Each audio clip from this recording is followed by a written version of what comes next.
যেই কথা বলতেছিলাম, আমার নবী সাহাবায়ে কেরামদেরকে বললেন, ও সাহাবায়ে কেরাম, জলদি করে চলে যাও, ওহুদের যুদ্ধের ময়দানে চলে যাও, গিয়ে দেখো আমার কোন কোন সাহাবায়ে কেরাম যুদ্ধ করে করে শাহাদাত বরণ করেছে।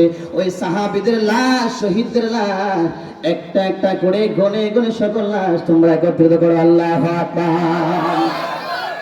এই কথা বলার পর উহুদের যুদ্ধের ময়দানে সাহাবায়ে কেরাম চলে গেলেন। উহুদের যুদ্ধের ময়দানে যাওয়ার পর সাহাবায়ে কেরামদের লাশ একটা একটা করে গনে গনে গনে গনে সকল লাশ একত্রিত করলেন। একত্রিত করার পর সাহাবায়ে কেরাম দৌড়ে আমার নবীর কাছে আসলেন। আসার পর বলতেছে, প্রাণের নবী আমার, ও প্রাণের নবী আমার, আমরা সকল শহীদদের লাশ একত্রিত করেছি, আমরা সকল শহীদদের লাশ একত্রিত করেছি। এই কথা বলার পর আমার নবী বললেন, ও সাহাবায়ে কেরাম, তোমরা কতজন লাশ একত্রিত করেছো? সাহাবায়ে কেরাম বললেন, ও প্রাণের নবী আমার, 68টা লাশ আমরা একত্রিত করেছি। আল্লাহু আকবার। 68টা লাশ আমরা একত্রিত করেছি। এই কথা বলার পর আমার নবী ডাকতে বললেন, সাহাবায়ে কেরাম শোনো, ও সাহাবায়ে কেরাম শোনো, আমি স্বপ্ন দেখেছি 70টা উট কুরবানি দিয়েছি। আল্লাহু আকবার। আমি স্বপ্ন দেখেছি 70টা উট কুরবানি দিয়েছি। আমার তোমরা 68টা লাশ তোমরা একত্রিত করেছো, আর 2টা লাশ তোমরা খুঁজে বের করে নিয়ে এসো। আমি স্বপ্ন দেখেছি 70টা উট কুরবানি দিয়েছি, আমার 70 জন সাহাবী শাহাদাত বরণ করেছে। তোমরা 68টা লাশ একত্রিত করেছো, আর 2টা লাশ তোমরা খুঁজে বের করে নিয়ে আসো। জলদি করে চলে যাও, জলদি করে চলে যাও। এই কথা বলার পর সাহাবায়ে কেরাম উহুদের ময়দানে চলে গেলেন। উহুদের ময়দান তন্না তন্না করে ফেললো। সাহাবায়ে কেরামদের লাশ খুঁজে পাওয়া যায়নি। উহুদের ময়দানে সাহাবায়ে কেরামদের লাশ খুঁজে পাওয়া যায়নি। সাহাবায়ে কেরাম উঁচু পাহাড় সাহাবায়ে কেরাম উঁচু পাহাড় উঠার পর সাহাবায়ে কেরাম উঁচু পাহাড়ে ওঠার পর দুই পাহাড়ের চিপাই থেকে একজন শহীদের লাশ পড়ে আছে। দুই পাহাড়ের চিপাই থেকে একজন শহীদের লাশ পড়ে আছে। দুই পাহাড়ের চিপাই থেকে একজন শহীদের লাশ পড়ে আছে। এই যুবক ওই সাহাবীর জিহ্বাটা কাটা আলাদা রেখে দিয়েছে। ওই সাহাবায়ে কেরাম চিনতে পারে নাই। সাহাবায়ে কেরাম আরো আগাইলেন, আগানোর পর তাকাইয়া দেখে ওই সাহাবীর কানগুলা কেটে আলাদা রেখে দিয়েছে। সাহাবায়ে কেরাম আরো আগাইলেন, আগানোর পর তাকাইয়া দেখে ওই সাহাবীর চোখগুলা উপরে তুলে আলাদা রেখে দিয়েছে। সাহাবায়ে কেরাম আরো আগাইলেন, আগানোর পর তাকাইয়া দেখে ওই সাহাবীর গলাটা কেটে আলাদা রেখে দিয়েছে। সাহাবায়ে কেরাম আরো আগাইলেন, আগানোর পর তাকাইয়া দেখে ওই সাহাবীর হাতগুলা কেটে আলাদা রেখে দিয়েছে। সাহাবায়ে কেরাম আরো আগাইলেন, আগানোর পর তাকাইয়া দেখে ওই সাহাবীর ঠ্যাংগুলা কেটে আলাদা রেখে দিয়েছে।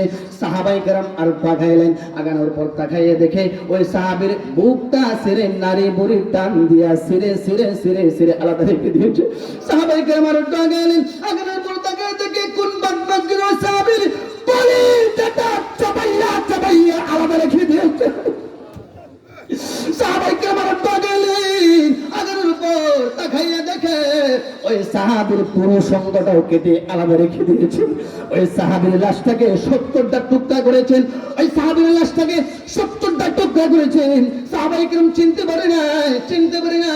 ওই সাহাবীর 70টা টুকরা একত্রিত করলেন।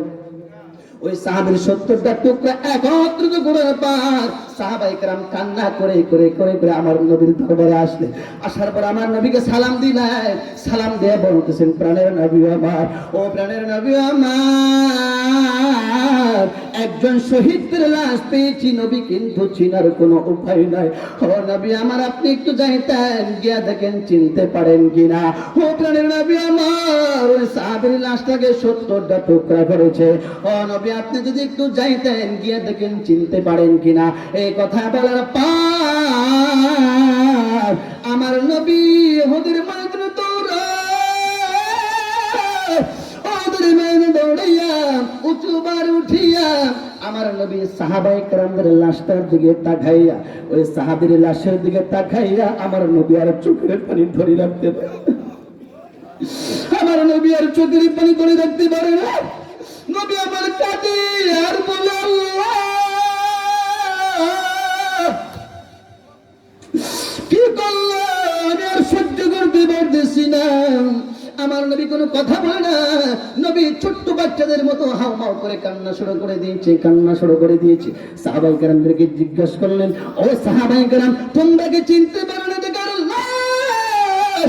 তোমরা কি চিনতে পারো না এটা কার লাশ? সাহাবায়ে কেরাম বললেন, না নবী, চিনতে পারেন এটা কার লাশ। নবী, আপনি একটু বলেন। আমার নবী কোনো কথা বলতে পারে না। নবী আমার কাঁদে কাঁদে আর বলতে, সাহাবায়ে কেরাম শুনো, ও সাহাবায়ে কেরাম শুনো, এটা আমার কলিজার চাচা আমির হামজার লাশ।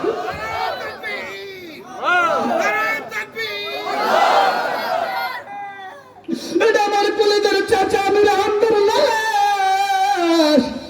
আমি নবী দুনিয়াতে আসার আগে আমার আব্বা দুনিয়া থেকে বিদায়, আব্বার চেহারা দেখতে পারি নাই।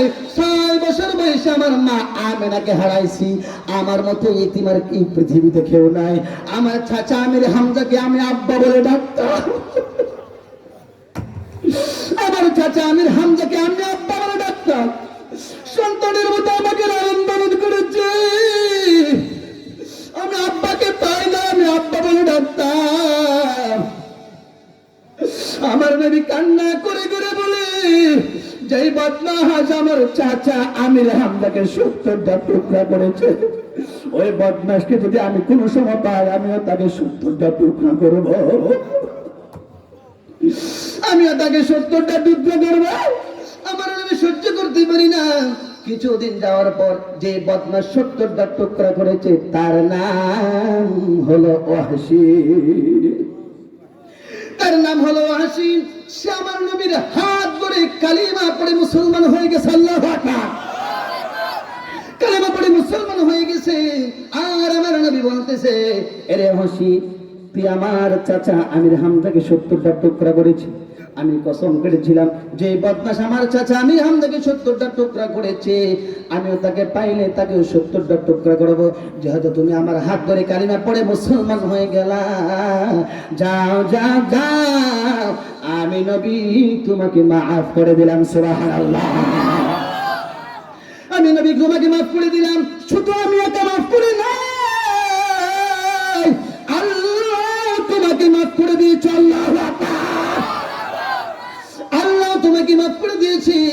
আর বলি, এরে ওয়াহশী, তুমি আমার সামনে কোনো সময় পড়বা না। তুমি আমার সামনে তুমি কোনো সময় পড়বা না। কারণ তুমি আমার সামনে যদি তুমি কোনো সময় পড়ো, আমার চাচার করুণ দৃশ্যগুলো মনে পড়ে যাবে। আমি হয়তো আমার মনে অজান্তেই তোমাকে বদ্ধ দিয়ে ফেলতে পারি। এই জন্য আমার সামনে তুমি কোনো সময় পড়বা না। এরে নবীর আশিকের দাও। এবার বললেন, ও সাহাবায়ে কেরাম, আমার নবী বললেন, ও সাহাবায়ে কেরাম, তোমরা 68টা লাশ একত্রিত করেছো, আর 2টা লাশ তোমরা খুঁজে বের করে নিয়ে আসো। এই কথা বলার পর একটা লাশ পেয়েছে, 69টা হয়েছে। কথা ঠিক কিনা? 69টা হয়েছে। যাও যাও, আর একজন শহীদের লাশ তোমরা খুঁজে বের করে নিয়ে আসো। বলুন, বসায় রাখি। আর একজন শহীদের লাশ তোমরা খুঁজে বের করে নিয়ে আসো। এই কথা বলার পর সাহাবায়ে কেরাম উহুদের ময়দানে চলে গেলেন। উহুদের ময়দানে চলে গেলেন আর একজন শহীদের লাশ খোঁজার জন্য। ওই দিক দিয়া একজন যুবতী নারী লাল কাপড় উড়াইয়া উড়াইয়া আমার নবীর সামনে হাজির হয়ে গেলেন। আল্লাহু আকবার। ওই দিক দিয়ে একজন যুবতী নারী লাল কাপড় উড়াইয়া আমার নবীর সামনে হাজির হয়ে গেলেন। আর আমার নবীকে সালাম দিলেন। সালাম দিয়ে বলতেছেন, প্রাণের নবী আমার, ও প্রাণের নবী আমার, ও প্রাণের নবী আমার, আপনি কি আমাকে চিনেছেন? কোন চিনতে পারেনি, পরিচয়টা দাও। এই কথা বলার পর ওই মহিলা বলতেছে, প্রাণের নবী আমার, আপনার সকল সাহাবায়ে কেরামদের লাশ বিনা গোসলে দাফন দেন, কোনো সমস্যা নেই। আপনার সকল সাহাবায়ে কেরামদের লাশ বিনা গোসলে দাফন দিয়ে দেন, কিন্তু সমস্যা নাই নবী আমার। কিন্তু আমার স্বামী ব্যতীত আমার স্বামীকে আপনি বিনা গোসলে দাফন দেবেন না, কারণ আমার স্বামীর উপর ফরজ গোসল ছিল। আল্লাহু আকবার। আমার স্বামীর উপর ফরজ গোসল ছিল। এই কথা বলার পর আমার নবী বললেন, তোমার স্বামী কে? তোমার পরিচয়টা দাও, তোমার স্বামীর পরিচয়টা দাও। এই কথা বলার পর মহিলা বলতেছে, প্রাণের নবী আমার, আপনি কি আমাকে চিনতে পারেন না? আমার স্বামীকে কি আপনি চিনতে পারেন না? ও প্রাণের নবী আমার, গতকাল রাত মসজিদে নববীতে আপনার যে সাহাবীর বিবাহ পড়াইছিলেন খেজুর ছিটাইয়া, ওই সাহাবীর স্ত্রী আমি, আমার স্বামীর নাম হানজালা। আমার স্বামীর নাম হানজালা। ও প্রাণের নবী আমার, আমার স্বামীকে নতুন বিবাহ করাইছিলেন। নতুন বিবাহ করানোর পর আমার স্বামীকে আপনি যুদ্ধের ময়দানে নেন নাই। আমার স্বামীকে আমার সাথে রেখে গেছেন, একটা রুমের ভিতরে রেখে গেছেন বাসর রাত কাটানোর জন্য, আমোদ ফুর্তি করার জন্য।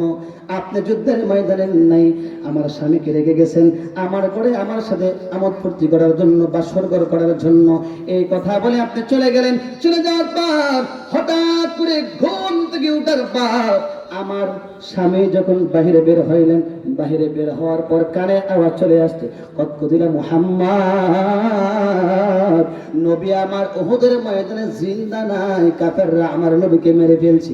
এই কথা বলার পর আমার প্রাণের স্বামী আর সহ্য করতে পারে না। আমার প্রাণের স্বামী বলতেছে, প্রাণের বিবি আমার, ও প্রাণের বিবি আমার, তোর বাড়িটা দাও, তোর বাড়িটা দাও। আমার নবী উহুদের ময়দানে জিন্দা নাই, যেই নবী উহুদের ময়দানে জিন্দা নাই, আমি হানজালা বেঁচে থাকার কোনো দরকার নাই। তোর বাড়িটা দাও, তোর বাড়িটা দাও। আমি চলে গেলাম উহুদের যুদ্ধের ময়দানে।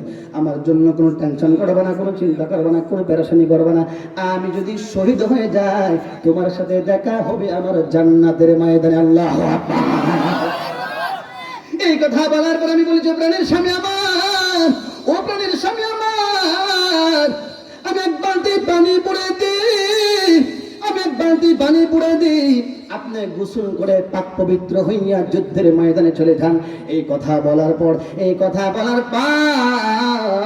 আমার প্রাণের স্বামী প্রশ্নের জবাব দিয়েছে, ও প্রাণের স্বামী আমার, প্রাণের বিবি আমার, ও প্রাণের বিবি আমার, দুনিয়ার পানি দ্বারা গোসল করার সময় এখন আর আমার নাই। চলে গেলাম, দেখা হবে তোমার সাথে আমার জান্নাতের ময়দানে।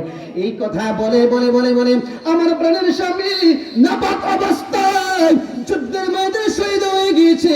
ও প্রাণের নবী আমার, ও প্রাণের নবী আমার, আপনার সকল সাহাবায়ে কিরামদের লাশ, আপনার সকল সাহাবায়ে কিরামদের লাশ বিনা গোসলে দাফন দিয়ে দেন, কোনো সমস্যা নাই। কিন্তু নবী, আমার স্বামী ব্যতীত আমার স্বামীকে আপনি বিনা গোসলে দাফন দেবেন না। আল্লাহু আকবার। এই কথা বলার পর আমার মায়ের নবী হাউমাউ করে কান্না শুরু করে দিয়েছে আর বলতেছে, আমার কলিজার সাহাবী কই, আমার হানজালার লাশটা কোথায় আমি দেখতে চাই। আমার নবী অস্থির হয়ে গেলেন। সাহাবায়ে কেরাম ওদের ময়দান খুঁজতেছে, কোথাও হানজালার লাশ খুঁজে পাওয়া যায় নাই, হানজালার লাশ কোথাও খুঁজে পাওয়া যায় নাই। হঠাৎ করে আমার নবী, ভালো করে তাকায় দেখেন, ভালো করে বুঝেন, হঠাৎ করে আমার নবী আসমানের দিকে তাকাইলেন, তাকায় দেখে আসমান থেকে ৭০,০০০ ফেরেশতা হানজালার লাশ নিয়ে জমিনে নামতেছে। আল্লাহু আকবার। আসমান থেকে আল্লাহর ফেরেশতারা হানজালার লাশ নিয়ে জমিনে নামতেছে। জমিনে নামার পর হানজালার শরীর থেকে তাজা পানিগুলা বেয়ে বেয়ে পড়তেছে। হানজালার শরীর দিয়ে তাজা পানিগুলা বেয়ে বেয়ে পড়তেছে, দাড়ি ভিজে ভিজে টপ করে জমিনে পড়তেছে। আল্লাহ রাব্বুল আলামিন জিবরাইলকে পাঠিয়ে দিলেন আমার নবীর কাছে, আর বলতেছে, প্রাণের নবী আমার, ও প্রাণের নবী আমার, আপনার সাহাবীর হানজালার গোসলের কোনো টেনশন করা লাগবে না, গোসলের কোনো চিন্তা করা লাগবে না, কারণ আপনার সাহাবী হানজালাকে নতুন বিবাহ করাইয়া যুদ্ধের ময়দানে নেন নাই। আপনার সাহাবী হানজালাকে ঘরের ভিতরে রেখে গিয়েছিলেন বাসর রাত কাটানোর জন্য।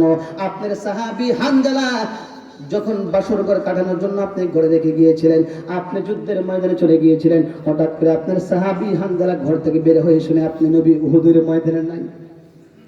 এই কথা শোনার পর আপনার সাহাবী হানজালা আর ঘরে বসে থাকতে পারে না, আর ঘরে বসে থাকতে পারে না, একটা তার বাড়ি নিয়ে নাপাক অবস্থায় যুদ্ধের ময়দানে চলে গিয়েছে। যুদ্ধের ময়দানে যাওয়ার পর কাফেরদের সাথে যুদ্ধ করে করে করে করে করে করে আপনার সাহাবী হানজালা শহীদ হয়ে গিয়েছে।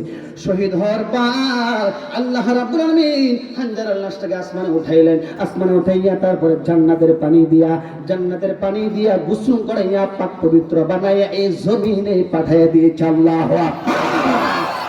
আর জোরে আল্লাহু আকবার, আর জোরে আল্লাহু আকবার। যুবক শুনে না, দেখেন বাবা আশিক রাসূল কাকে বলে? তাদেরকে বলা যায় আশিক রাসূল। কথা কোন ঠিক কিনা? যেই কথা বলতেছিলাম, আপনার আমার নবী, মায়ের নবী, শিশু নবী সেজদায় পড়ে কান্না করে বলে, আল্লাহ আমার উম্মত দুর্বল, আমার উম্মত জাহান্নামের তাপ সহ্য করতে পারবে না। ও আল্লাহ, দুনিয়াতে আমার উম্মতদেরকে ভুলি নাই। ও আল্লাহ, আমার একটা গুনাহগার উম্মত যেন জাহান্নামে না যায়। আল্লাহু আকবার। যাই হোক, কথাটা এখানে রেখে গেলাম। ভবিষ্যতে কোনো জায়গা দেখা হলে ইনশাআল্লাহ আলোচনা করব, কারণ আমরা তো আলোচক, সারা বাংলাদেশে যাইতে হয়, কিন্তু বক্তাদের একটা চাহিদা থাকে। এখন এটা হলো প্রধান বক্তার আলোচনা করার সময় আগে চলে গেছে, তারপরও ভাইকে আমি বসায় রাখছি। অনেক বড় আলেম, অনেক বড় বক্তা হযরত মাওলানা মুফতি আল আমিন বিন মাহমুদ দামাত বারাকাতুহু। এখন উনি বয়ান করবেন, এখন উনি বয়ান করবেন, অনেক সুন্দর আলোচনা করেন। ভবিষ্যতে কোনো জায়গা দেখা হলে ইনশাআল্লাহ আলোচনা করবো। আমি তাড়াহুড়া করেছি, আমি তাড়াহুড়া করে কিন্তু বয়ান করেন না, কারণ সময় তো একবারে কম। তাড়াহুড়া করলে আলোচনা ভালো লাগে না। তারপরে সময় যত আপনারা বলতেছেন বইলেই শেষ করতে হবে, এই জন্য তাড়াহুড়া করে বলছি। যাই হোক, ভবিষ্যতে কোনো জায়গা দেখা হলে ইনশাআল্লাহ আলোচনা করবো।